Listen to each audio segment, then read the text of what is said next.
In the day's other news, the death toll reached at least 30 after severe storms swept across the deep south on Easter Sunday and overnight. There were hundreds of reports of thunderstorms and tornadoes from Texas to the Carolinas and up the Atlantic coast today. One storm hit Monroe, Louisiana, damaging up to 300 homes. The weather front also killed at least 11 people across Mississippi and 6 more in northwest Georgia. In the presidential campaign, Vermont Senator Bernie Sanders has endorsed former Vice President Joe Biden for the Democratic nomination.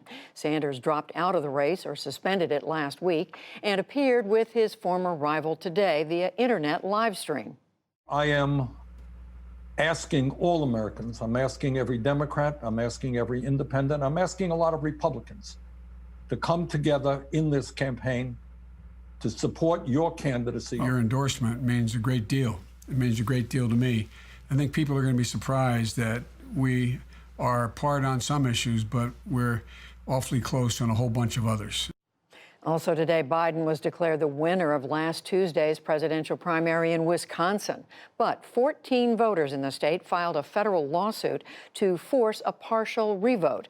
They said that thousands of voters were disenfranchised by holding the primary in the midst of the coronavirus crisis. The Trump administration is asking to delay deadlines for the 2020 census, citing the COVID-19 pandemic.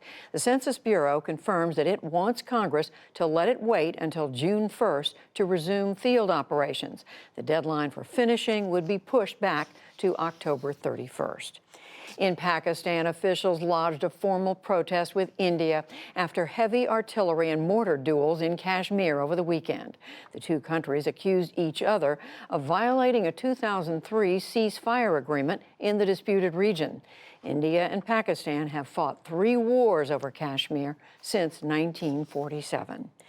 On this date in 1970, an explosion in space critically damaged the Apollo 13 space mission and transfixed the world. In the ensuing drama, NASA engineers labored frantically to bring the crew back safely. 4 days later, the crippled spaceship made it home, and the 3 astronauts splashed down in the South Pacific, emerging as a global audience looked on. We remember it well, those of us who were around. And the White House South Lawn was deserted today after the annual Easter egg roll was canceled due to the COVID-19 pandemic. The tradition dates back to 1878, with the President and the First Lady welcoming children who were 13 and younger. The event has been called off before for world wars and for White House construction. Still to come on the NewsHour, Spain begins to loosen its lockdown. What are the risks of reopening too early? The path to the pandemic, the mistakes the Trump administration reportedly made while the threat was just emerging. Amy Walter and Tamara Keith analyze the latest political headlines. Plus, a single grocery store feeds a New Orleans neighborhood stricken by COVID-19.